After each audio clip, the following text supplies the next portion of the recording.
Hello, campers. Grab your marshmallows and gather around the true crime campfire. We're your camp counselors. I'm Katie. And I'm Whitney. And we're here to tell you a true story that is way stranger than fiction. We're roasting murderers and marshmallows around the true crime campfire.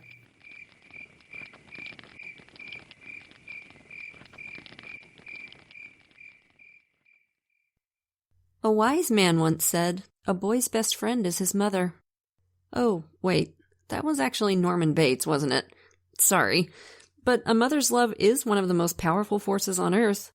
At its best, it's unconditional, selfless, kind, protective, willing to throw itself between its young and whatever danger threatens them. At its worst, well, you're about to find out. This is the story of what happens when a mother decides that instead of nurturing her young, she'll make him a tool instead. And when the mother in question is an unstoppable, unmerciless force of greed. And what happens when a boy's love for his mother turns from tender to toxic, from admiring to obsessive, from protective to partner in crime. This is Mommy Darkest, The Crimes of Sante and Kenny Kimes.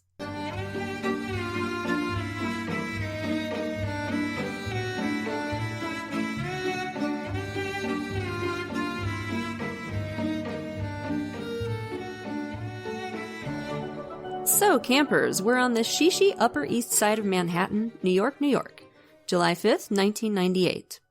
Friends of 82-year-old Irene Silverman were starting to worry about her. They couldn't find her anywhere, and that was unheard of. This was not a lady who would leave her house on a whim, especially by herself and without letting her staff know. In fact, she hardly ever left it at all anymore. She'd had one of her famous dinner parties the night before to celebrate the 4th of July, and she'd been as effervescent as she always was, with her flaming red hair and great stories, and the ballet moves she could still do and loved to show off. The morning after, this morning, the 5th, Irene's housekeeper had chatted with her for a few minutes in Irene's study on the first floor. Then the housekeeper had gone down to the basement to clean. She always listened to loud music down there while she was working, and when she came back up hours later, Mrs. Silverman was just gone. The staff had searched everywhere, even the rooftop garden, but there was no sign of Irene. Finally, they gave in to panic and called the police. Irene was, to the people who loved her, an absolute treasure, and she was a legend in Manhattan. At 82, she was still as bright and funny and entertaining as she'd been in her heyday as a dancer at Radio City Music Hall. That was where, in 1941, she'd met her husband, the ridiculously wealthy mortgage broker Sam Silverman. Sam fell head over heels for her when he saw her on stage, and he managed to woo her away from her other suitor, the famous Arctic explorer, Admiral Richard Byrd. Holy crap. Away from an Arctic explorer. I know. Away? This dude must have had some interesting stories. Man, I need some adventurer to sweep me off my feet. I'm not sure what's left on Earth to explore, aside from, the terrifying deep ocean, but if you're an explorer, just shoot us an email. Just try us out. Me out. Try me out. Yeah, I'm not interested in exploring. I'd like to stay right here with the cats, my husband, and the Cheetos. The Cheeto supply. She and Sam got married later that year. Irene had grown up poor, so it was a real-life rags-to-riches story for her. Sam bought her the beautiful Beaux-Arts mansion on East 65th, and they'd lived there together for many happy years before Sam's death in 1980. For most of their marriage, they'd traveled the world, spent time in Paris and Greece and Hawaii, and Irene had become famous for her witty, street-smart personality and her incredible parties. She'd invite an eclectic mix of people, artists and actors and writers alongside priests and business moguls and professors and Rockefellers. And she always carried a bottle of Dom Perignon in her purse. But in recent years, she'd stopped jet-setting around and started letting the world come to her. She hadn't been out of her house by herself in years, but she was by no means alone or lonely. She still had frequent parties and a wide circle of friends who adored her. Some of those friends were tenants, too. For extra income and to keep interesting people around her, Irene had created a handful of luxury apartments in her gorgeous big house, and she'd been renting them out for about $6,000 a month for years. Oh my God, can we just stop for a second and dry heave at the thought of that rent? Oh, so high. Although I'm sure it'd be worse today. I mean, this was 1998 New York, so I'm sure if they were 6,000, then they'd be obscene now. Yeah, I was perusing a couple years ago, and I saw a studio in Hell's Kitchen going for $10,000 a month. Oh, and I had to go lay down. God. How do people live there? I have friends who live there. I don't know. How do you live in New York? How does it happen? It's bonkers. But the people who lived there could afford it, I guess. Some of her tenants over the years had included Shaka Khan and Daniel Day-Lewis. And if you lived at Irene's house, you got invited to the parties. And you got to know Irene. It was an amazing place to live, according to several former tenants. And one of the first things the NYPD got an earful about when they took the missing persons report on Irene was the newest tenant, a guy named Manny Guerin. Some of the people who'd been at the 4th of July party the night before told the detectives that at one point during dinner, Irene had drawn their attention to one of the closed-circuit TVs that she had scattered around the house to keep an eye on things, hooked up to security cameras all around the brownstone. This guy, Manny Guerin, had just come in and was really obviously avoiding the security cameras, kind of ducking his head so they didn't capture his face. He always did that, she said. It was creepy. Manny had moved in just weeks earlier in mid-June, but already Irene was planning on kicking him out. He scared her. She said, "He smells like jail." When he'd shown up on June 14th to inquire about her vacant apartment, Irene was initially charmed by him. He was in his mid-20s, handsome, well-spoken, and he said he'd been given her name by a couple of people she knew. An insurance broker in Florida, and Irene's butcher's son, a guy she'd known for years. He seemed like a smart, charming guy. He didn't have any references or ID, though, and that was something that would normally be a deal-breaker for Irene. She was always careful about who she rented to. She always vetted people thoroughly. But Manny showed her a wad of cash, $6,000, the first month's rent, and promised to bring her his ID and references in a day or two. Now, despite her wealth, Irene grew up poor, and she wasn't one to turn down cash in hand, so against her better judgment, she agreed. Manny moved into apartment 1B, the one next to Irene's first-floor study, where she sometimes slept that same day. And very quickly, Irene came to regret it. He didn't deliver on the ID and references, just kept making excuses and putting her off, less and less politely every time. And within a couple weeks of Manny Guerin moving in, Irene was walking around her own house with this unsettling feeling like she was always being watched. Feeling, in fact, a little like prey. She noticed how he and the guests who visited him carefully avoided the security cameras around the house. And when she'd walked past his closed apartment door, she could see the shadows made by his feet as he stood there, silently watching her through the peephole. Oh, Jesus, Murphy, that's creepy. Ugh. And then there was the woman who visited Manny every day. She was older, with a passing resemblance to Elizabeth Taylor and eyes like flint. She made Irene feel like a mouse in a tank with a viper. Irene had asked her attorney to start eviction proceedings against Manny. Now, she was missing. When police searched Irene's bedroom, there was no obvious signs of a struggle. No blood, no disturbed furniture, or anything like that. But they found an entry she'd written in a notebook about Manny and his older lady friend. It said, in part, "They stay in the apartment day and night. The woman goes in and out glued to his side." Irene wrote about how suspicious she'd become of them both and how much she wanted them out.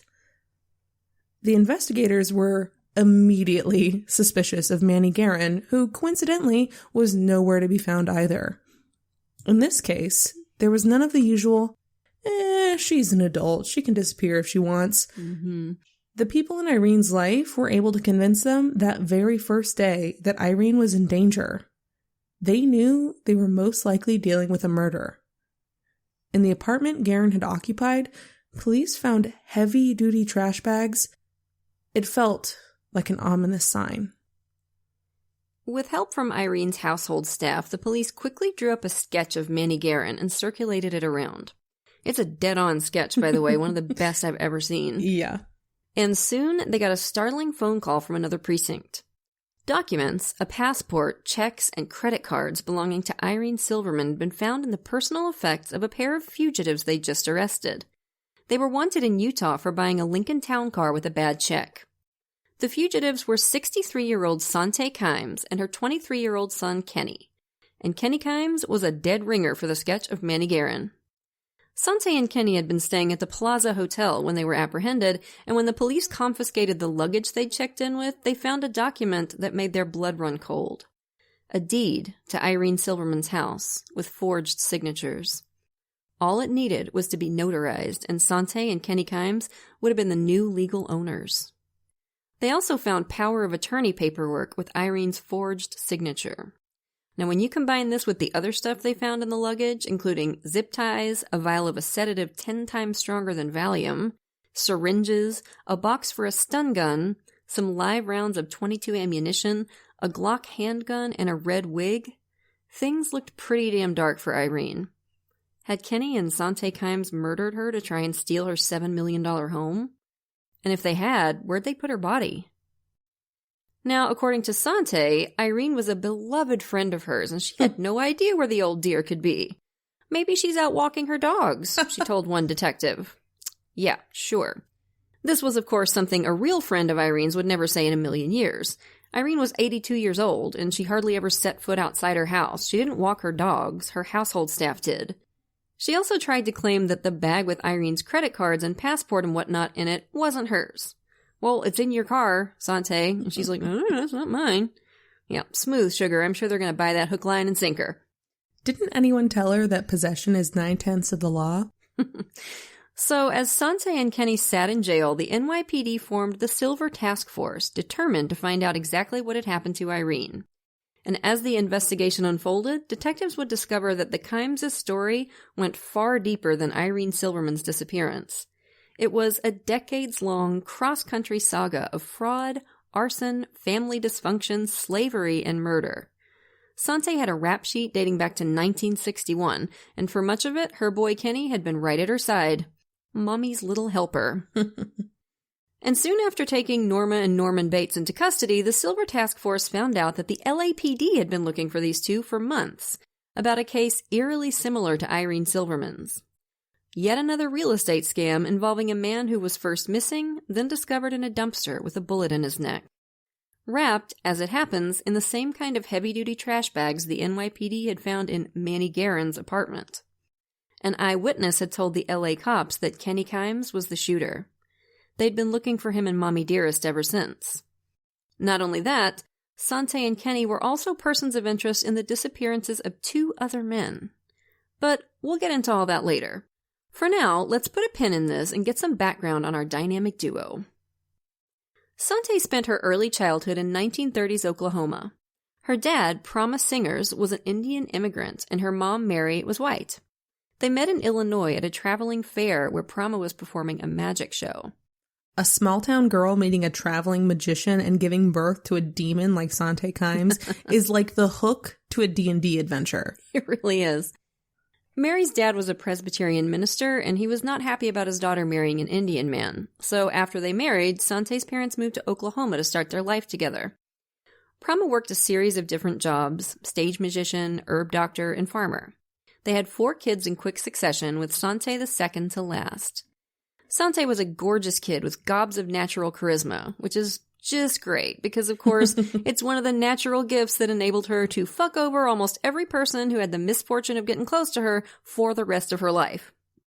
When Sante was 6, her father died of heart disease, leaving Mary and the kids in really seriously dire financial straits.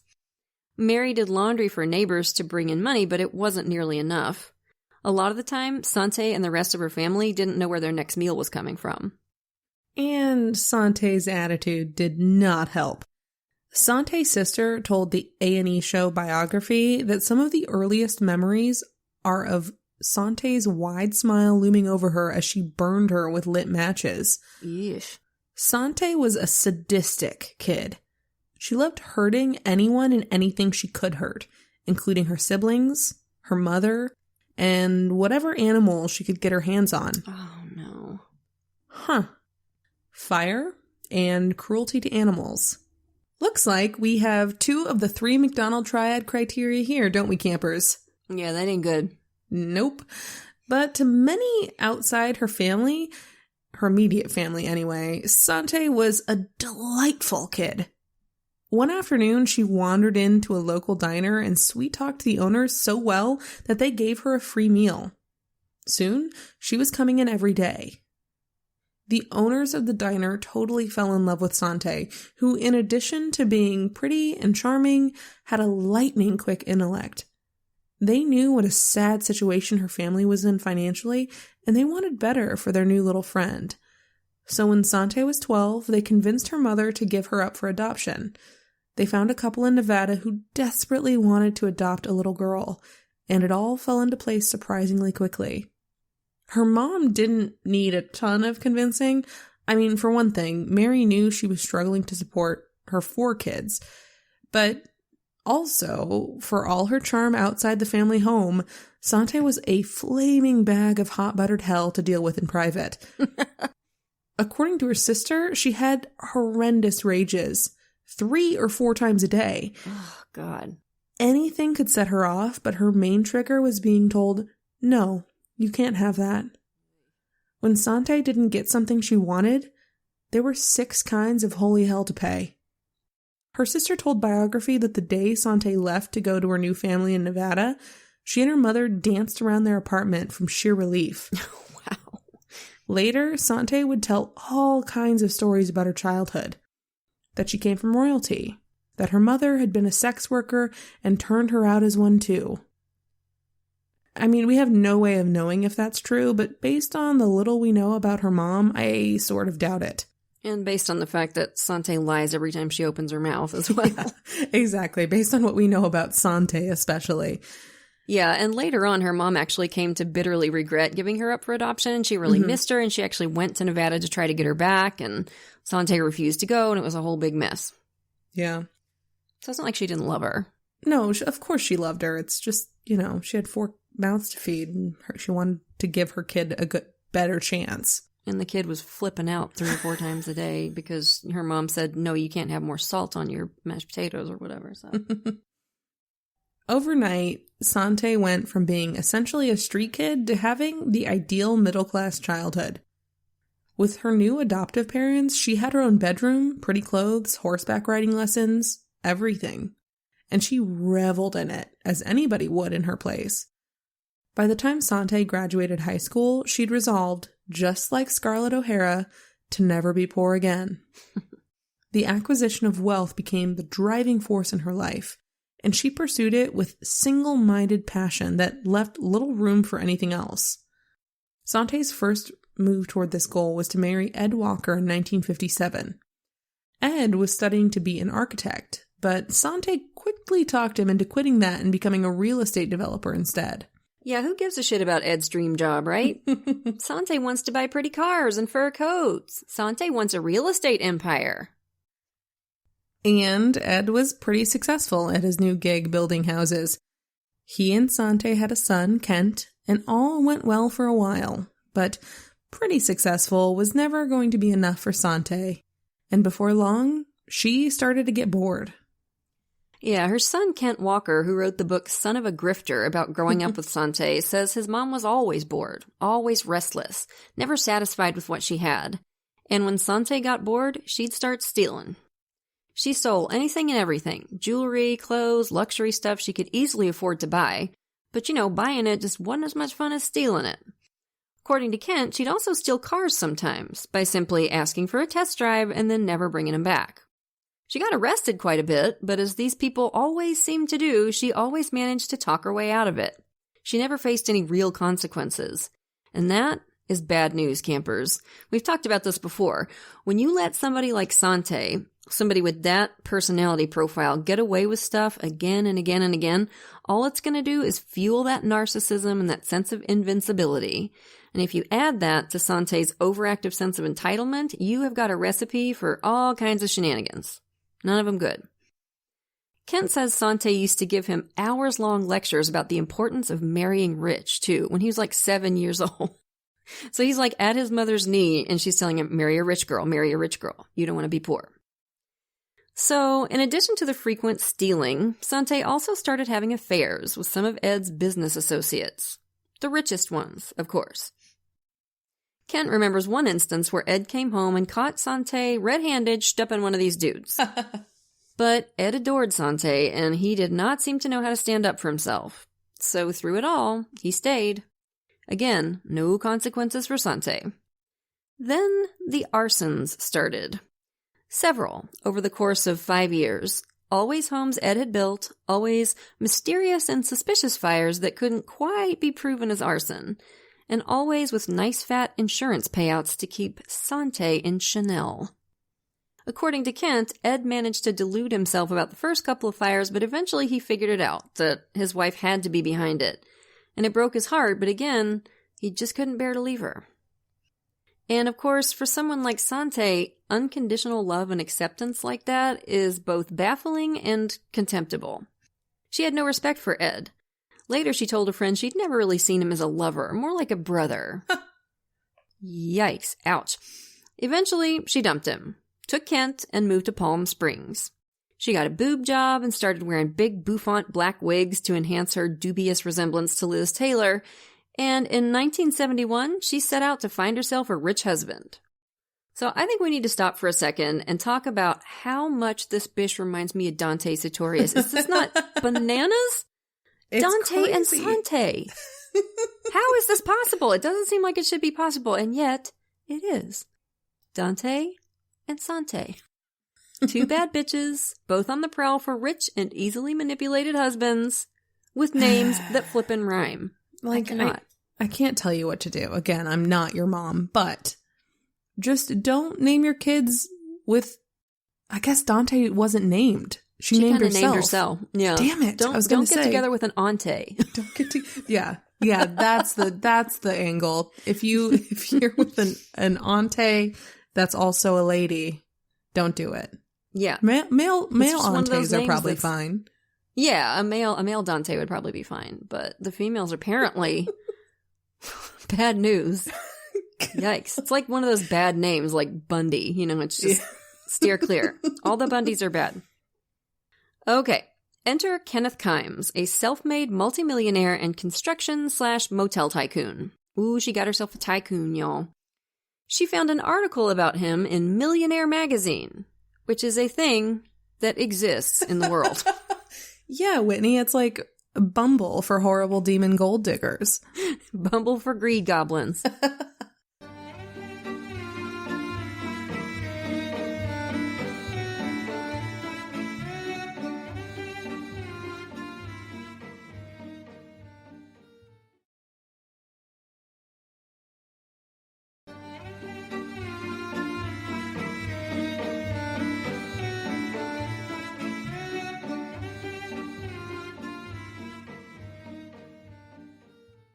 Kenneth was recently divorced on the rebound, and she just zeroed right in on him.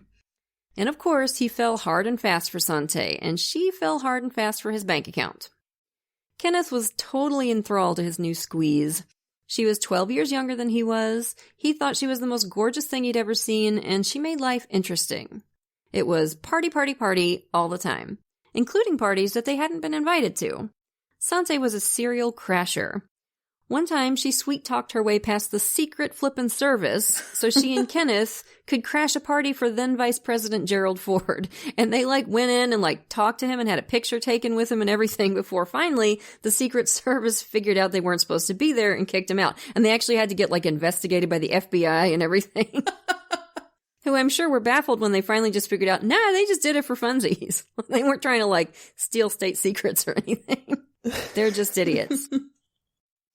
So they jet-set it around, Sante doing her best impression of Liz Taylor with her big wigs and sparkly jewelry, and Kenneth driving her around in big boat-sized Cadillacs. They had houses in the Bahamas and Hawaii and Las Vegas. It was all gravy. Except that behind the scenes, Sante had started running scams again. Mm-hmm. She never could stay off the grift for very long, no matter how well things were going. She had more than 20 aliases. She filed insurance claims for expensive, quote-unquote, stolen items that had never existed. When Kenneth's elderly sister told an insurance company, truthfully, that she'd never seen a tapestry that Sante was claiming got stolen, Sante punished this poor old lady by holding her against her will and starving her for several days. And thank God, her family finally figured out something was wrong and came to get her. Now, where the hell Kenneth was during that awfulness, this is his sister, I cannot imagine, but as you will soon see, he did not tend to stand up to Sante, no matter what she did. Yeah, Sante liked her men like she liked her coffee. Rich and unable to tell her to fuck off and die. That's how I like my coffee, damn, for sure. I like my coffee to stand up to me if I need it. Exactly. And year after year, the scams rolled on. She drove a brand new caddy off the lot and didn't bring it back. Their Honolulu house went up in flames. A suspicious fire, but nothing the authorities could prove. And Sante and Ken got a nice insurance payout. Somehow, despite all this, Sante always managed to slide out of any real trouble. It's not clear if they were ever really married. When they first started dating, he told friends that as much as he adored Sante, he could never marry her or she'd take all his money, which, yeah, pretty accurate. Never one to give up, Sante's workaround was to get preggo. Oh, of course. And in 1975, when Sante was 40 years old, Kenneth Kimes Jr. was born. By now, Kent Walker, Sante's older son, was a teenager, and he was thrilled to bits to have a younger brother. Kenny was a cute kid, friendly and gregarious. He had the same kind of magnetic charm his mom did, and from the minute he was born, he was Sante's little prince. Blech. He had a succession of nannies, and because Sante didn't trust the schools to educate him, he was homeschooled by private tutors. One tutor tells a story about catching little Kenny in a lie. Like his mom, he had problems with the truth.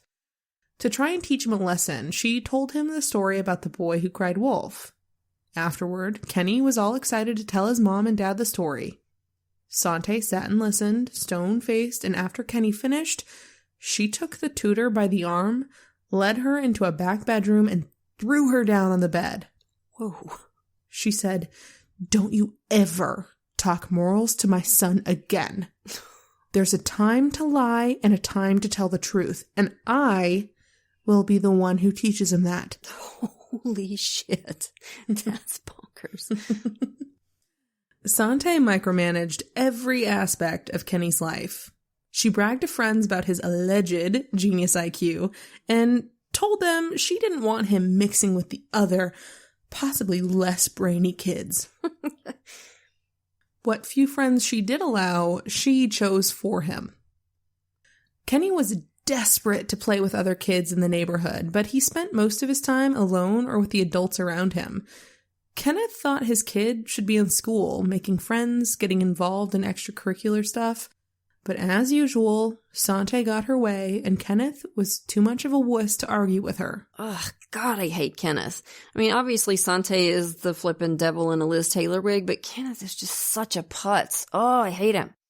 I just can't stand when the spouse is like, "Well, what can I do?" I'm like, shut up. Yeah, and you're about to see, like, the strength of my reaction to Kenneth. You're about to understand why here in a minute. And then Kenny's life got flip-turned upside down, as the great poet Will Smith like once said. Fresh Prince of Bel-Air. In 1985, the FBI showed up at the Kimes' California mansion and arrested both Sante and Kenneth. For what, you ask? Oh, campers. One former friend of the family told Biography that during one of Sante and Kenneth's lavish pool parties, she noticed all the perfectly groomed, uniformed maids serving drinks and snacks, and asked Sante where she'd managed to find such good household staff. And Sante smiled ear to ear and said, "Oh, aren't they wonderful? When I get to know you a little better, I'll tell you how I got them. They're my little slaves, and I love them." Ugh. The friend just thought it was a tasteless joke at the time. Turns out, it wasn't. Sante's older son, Kent, describes one of Sante and Kenneth's trip across the Mexican border to recruit a new maid. They'd be driving a fancy Cadillac, and Sante would be all dressed up. Everything about the scene would just ooze money. They'd go into these little Mexican towns and pull over and talk to teenage girls who were homeless or living in poverty.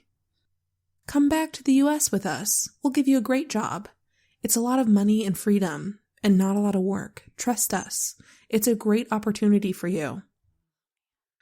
They told the girls they just enjoyed helping them find a better life in the States. Yeah, that's our Sante. She just loves to make people happy. And when a girl agreed, they'd have her climb into the trunk of the car. They never got stopped or searched at the border. Rich people, nice clothes, nice car, so no one ever discovered them. And very quickly, these young women found out they'd been lied to. And not only lied to, essentially kidnapped. Sante forced them to work 16 to 18-hour days with no pay. She only allowed them to leave the house if she was with them, and then only to buy supplies for the house. She threatened to have them thrown in prison if they tried to escape. She kept reminding them that they were illegal. Ugh, God, I hate this bitch so much it makes my stomach hurt. And if these poor women complained, or if Sante wasn't happy with their performance, she beat them. One young woman said Sante liked to burn her back with a hot iron. She threw another into a scalding hot shower. She locked them in closets. She deprived them of food. Kent says Kenneth Kimes wasn't happy about the way Sante treated the maid, so, give him a fucking Nobel Peace Prize, I guess. But like Ed Walker before him, he never tried to stand up to her. One time he said, you really shouldn't be treating these women like this, and all it took to get him to drop it was for Sante to say, shut the hell up, you don't know what you're talking about. And that was it. So, way to be the hero Gotham needs there, Kenneth. You utter and complete prick. Honey, I thought I told you that you couldn't run a human trafficking ring out of my basement. Oh, that face. I just can't stay mad at you. God. And Sante was super proud of herself for all this. Finally, one of the young women managed to escape in the middle of the night and ran screaming and crying to a neighbor's house. And the police were just completely stunned by her story. The FBI stepped in and arrested Sante and Kenneth. They charged them with transporting illegal immigrants across the border, conspiracy, and involuntary servitude, aka slavery. Why they weren't charged with kidnapping and assault is beyond me. But apparently this was only the second case of its kind in decades and decades, 100 years or something like Wow. that. So she has that dubious distinction. And Kenneth quickly realized that his best bet was to try and work a deal. Because, if he had to serve prison time, the time away from his construction and motel empire could send him broke. Ugh. God forbid. So he pled guilty to some lesser charge or other, I forget what exactly, and was sentenced to 3 years probation, a fine, and a court-ordered alcohol treatment program. Huh. Which is just fucking disgusting and makes me want to set stuff on fire. There were 8 young women involved. 8 traumatized teenage girls. It's just horrifying. Sante, of course, was incensed at the charges and insisted on fighting them at trial. She denied everything. According to her, these girls were just opportunists who wanted some of her and Kenneth's money. Ugh. She lost. And much to her shock, she was sentenced to 5 years in a maximum security prison. Yeah, it should have been 50. Fucking Yep. monster. I can only assume that the reason she wasn't charged with kidnapping on top of everything else was that, these were poor Mexican women who'd come in the trunk of her car. Yeah. And in my opinion, that is some bullshit. If I were that prosecutor, man, oh my God, I would have thrown every available book in the world at these assholes and they would still be sitting in jail. Well, not really, because they're both dead now, but you know what I mean. Damn it makes me so mad. And this is bone-chilling. While he was preparing for trial, Sante's lawyer went to the Kimes' house to examine the maid's quarters and figure out, if the prosecutors were exaggerating when they said that it would have been difficult for the women to escape.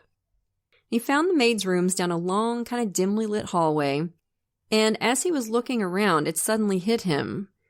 The deadbolt locks on the doors were on the outside. Oh, God.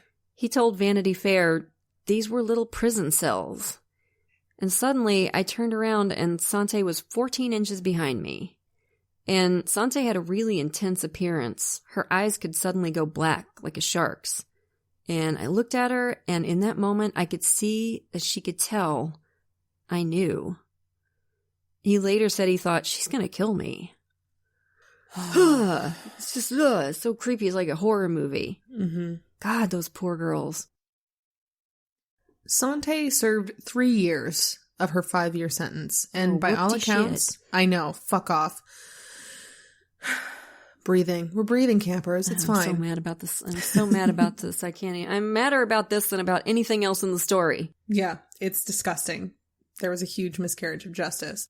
Yeah, they should never have seen daylight, either of them. Like, if I were queen of everything like that, literally, your life would have been over at that point, Sante. You would have gone to prison forever. They had You too, slaves. Kenneth. They Yeah. had slaves. In the 20th century America. We had an entire war about this. Jesus Christ. Yep.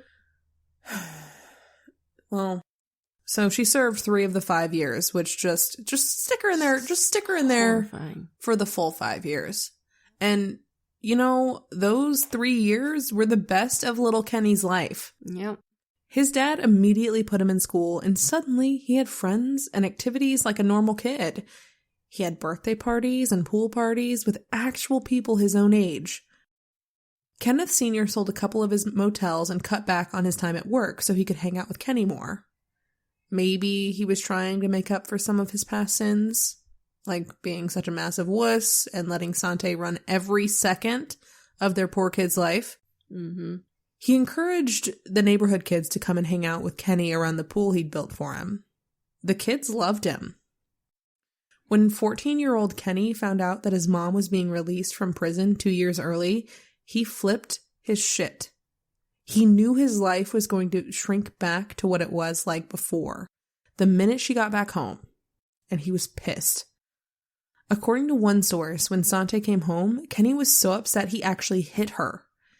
This was way out of character for him too. Friends said he didn't have a violent or mean streak at all when he was a kid. But obviously, being around his mom brought out strong emotions. To celebrate getting out of prison, Sante booked a round-the-world vacation for her family, and she pulled Kenny out of school just like he was afraid she would. According to friends of Kenny's, he was so desperate to escape her micromanagement of his life that he started asking people if they knew how to find a hitman to kill her. Yeah, see, he still had some fight in him then. Mm-hmm. She hadn't completely brainwashed him yet and made him her little minion. It's really sad if you think about it. Unfortunately for Kenny, and for a whole bunch of other people yet to come, the kid never managed to find a hitman.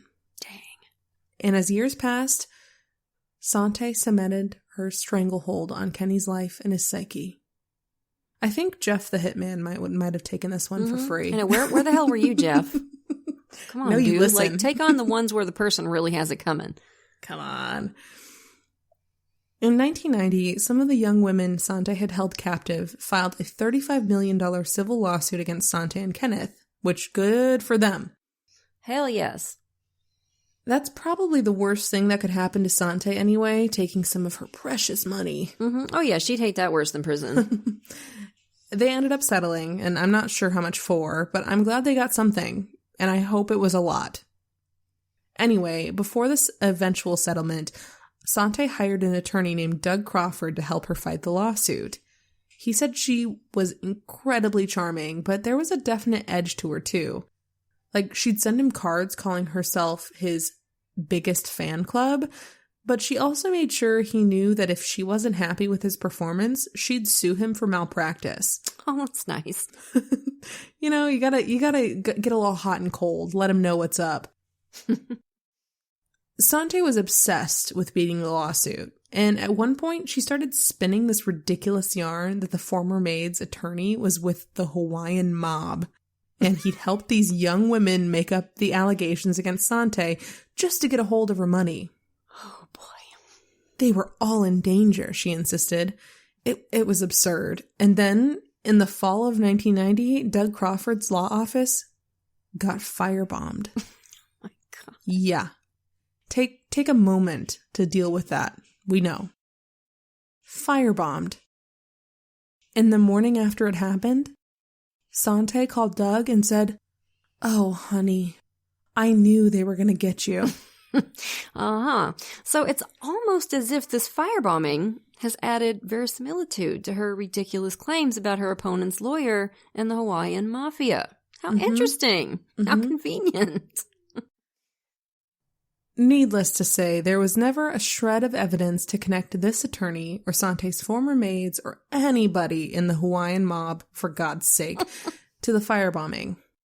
And from minute one, Doug Crawford was convinced it was Sante. But as usual, nobody could prove anything, because this bitch is bulletproof.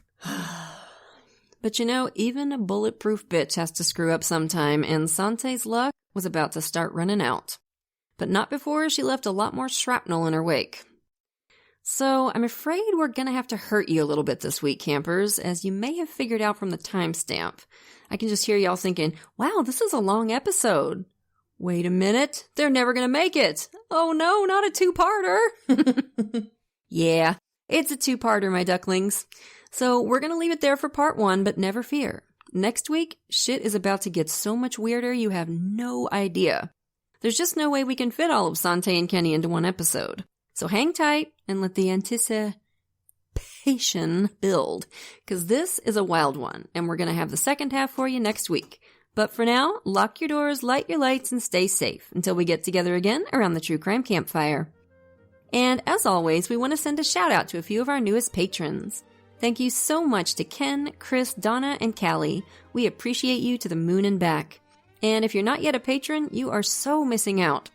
Patrons of our show get every episode ad-free at least a day early, sometimes more, plus an extra episode a month. And once you hit the $5 and up categories, you get even more cool stuff. A free sticker, a rad enamel pin while supplies last, virtual events with Katie and me. So if you can, come join us. You can follow us on Twitter at TC Campfire, Instagram at True Crime Campfire, and be sure to like our Facebook page. If you want to support the show and get access to extras, please consider becoming a patron at patreon.com/truecrimecampfire.